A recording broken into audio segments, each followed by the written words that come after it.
ಎಲ್ಲರಿಗೂ ನಮಸ್ಕಾರ. ಕರ್ನಾಟಕ ಕಿಚನ್ಗೆ ಸ್ವಾಗತ. ನಾನು ಮಂಜುಳಾ ಅರುಣ್. ಶಾಲೆಗೆ ಹೋಗಿರೋ ಮಕ್ಕಳು, ಆಫೀಸ್ಗೆ ಹೋಗಿರೋ ಮನೆಯವರು ಸುಸ್ತಾಗಿ ಮನೆಗೆ ಬಂದಾಗ ಅವ್ರಿಗೇನಾದರೂ ಸ್ಪೆಷಲ್ ಮಾಡಿಕೊಡ್ಬೇಕು ಅಂತ ಅನಿಸುತ್ತೆ ಅಲ್ವಾ? ಆದರೆ ಈಸಿಯಾಗಿ, ಟೇಸ್ಟಿಯಾಗಿ, ಸಿಂಪಲ್ಲಾಗಿ ಏನು ಮಾಡಿಕೊಡ್ಬೋದು? ಅದಕ್ಕೆ ಬನ್ನಿ, ನಾನು ಇವತ್ತೊಂದು ರೆಸಿಪಿ ಹೇಳ್ಕೊಡ್ತೀನಿ. ಅದು white sauce pasta. White sauce ಪಾಸ್ತಾಗೆ ಮೇಯ್ನ್ ಆಗಿ ಬೇಕಾಗಿರೋದು white sauce. Italian white sauce ಮಾಡೋದು ಅಂದರೆ ತುಂಬ ಕಾಂಪ್ಲಿಕೇಟೆಡ್. ಸೊ ಅದನ್ನು ಈಸಿಯಾಗಿ ಸಿಂಪ್ಲಿಫೈ ಹೇಗೆ ಮಾಡೋದು ಅಂತ ನಾನು ಹೇಳ್ಕೊಡ್ತೀನಿ. ವೈಟ್ ಸಾಸ್ ಪಾಸ್ತಾಗೆ ಬೇಕಾಗಿರೋ ಐಟಮ್ಸ್: ಬೆಣ್ಣೆ, ಹಾಲು, ಮೈದಾ, ಈರುಳ್ಳಿ, cheese, red capsicum, yellow capsicum, ginger, ಗಿನಿ, ಕಾರ್ನ್, ಫ್ಲೆಕ್ಸ್ ಮತ್ತು ಉಪ್ಪು. ಪಾಸ್ತಾ, ಎಣ್ಣೆ ಮತ್ತು ರುಚಿಗೆ ತಕ್ಕಷ್ಟು ಉಪ್ಪು. ವೈಟ್ ಸಾಸ್ಗೆ ಫಸ್ಟ್ ನಾವು ಬಟರ್ ಹಾಕೊಳ್ಳೋಣ.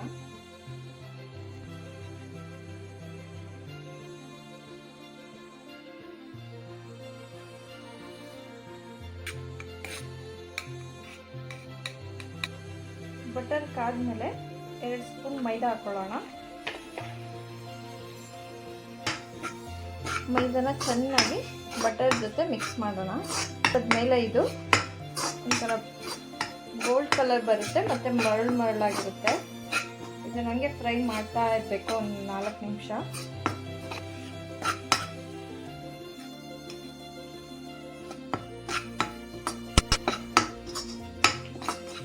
ಇವಾಗ ಇದು ಬಾಯ್ಲ್ಡ್ ಆಗಿರೋದು ಸಾಕು. ಇದಕ್ಕೆ ಮಿಲ್ಕ್ ಆ್ಯಡ್ ಮಾಡ್ಕೊಳ್ಳೋಣ.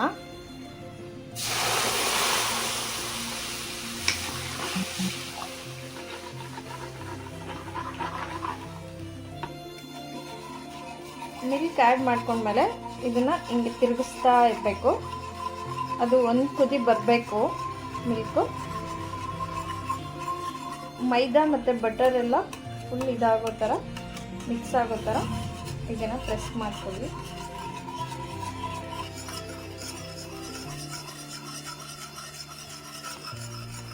ಇದು ಹಿಂಗೆ ತಿರುಗಿಸ್ತಾ ಇರಬೇಕು, ಗಂಟಾಗಬಾರ್ದು. ಗಂಟಾದರೆ ನಾವು ಸ್ವಲ್ಪ ಸ್ಟ್ರೈನ್ ಮಾಡ್ಕೊಳ್ಳೋಣ. ಇವಾಗ ಇದು ಒಂದು ಕುದಿ ಬಂತು, ಸೊ ಆಫ್ ಮಾಡಿಬಿಡೋಣ.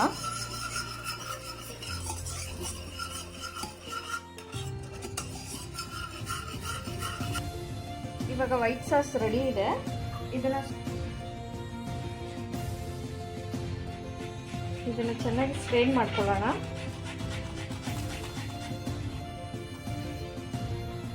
ಇವಾಗ ಸೋಸ್ಕೊಂಡಾದ್ಮೇಲೆ ಎಕ್ಸ್ಟ್ರಾ ಇದು ಗಂಟಿದೆ, ಇದನ್ನು ತೆಗೆದ್ಬಿಡೋಣ.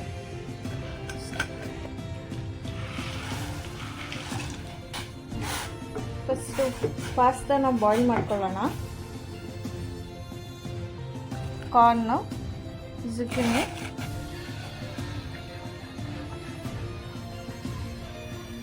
ಮತ್ತು ಬ್ರೋಕ್ಲಿ.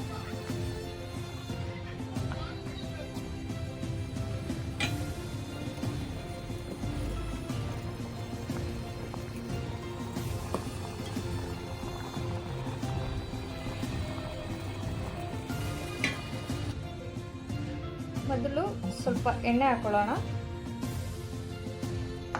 3 table spoon. ಎಣ್ಣೆ ಕಾದ್ಮೇಲೆ ಜಿಂಜರ್ ಹಾಕೊಳ್ಳೋಣ. ಫಸ್ಟು ಹಚ್ಕೊಂಡಿರ್ಬೇಕು ಜಿಂಜರ್ನ. ಒಂದು ದಪ್ಪಿರುಳ್ಳಿನ ಸಣ್ಣ ಹಚ್ಕೊಂಡಿರ್ಬೇಕು. ಇದನ್ನು ಓವರ್ ಡೀಪ್ ಫ್ರೈ ಮಾಡೋದು ಬೇಡ, ಸ್ವಲ್ಪ ಆದರೆ ಸಾಕು.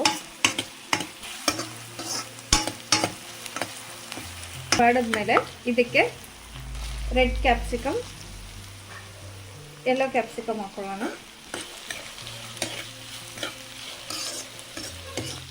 ಇದೇ ಕ್ಯಾಪ್ಸಿಕಮ್ ಸ್ವಲ್ಪ ಫ್ರೈ ಆಗಿದೆ, ಸಾಕು. ಇದಕ್ಕೆ ಬಾಯ್ಲ್ಡ್ ವೆಜಿಟೇಬಲ್ಸ್ ಹಾಕೊಳ್ಳೋಣ. ಇದಕ್ಕೆ ಬಾಯ್ಲ್ಡ್ ವೆಜಿಟೇಬಲ್ಸ್ ಆ್ಯಡ್ ಮಾಡಿದ್ದೀನಿ. ಮತ್ತು ಸ್ವಲ್ಪ ಮಿಕ್ಸ್ ಮಾಡ್ಕೊಳ್ಳೋಣ. ಇವಾಗ ವೆಜಿಟೇಬಲ್ಸ್ ಎಲ್ಲ ಬಾಯ್ಲ್ಡ್ ಆಗಿದೆ. ಇದಕ್ಕೆ ಪಾಸ್ತಾ ಆ್ಯಡ್ ಮಾಡ್ಕೊಳ್ಳೋಣ.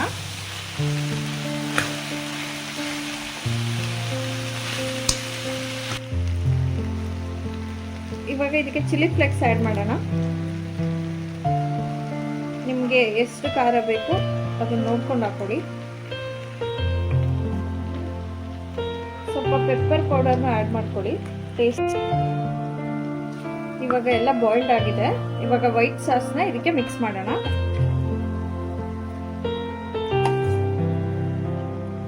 ಇದು ಹಾಕಿದ್ಮೇಲೆ ತುಂಬ ಮಿಕ್ಸ್ ಮಾಡಬೇಕು, ಲೈಟಾಗಿ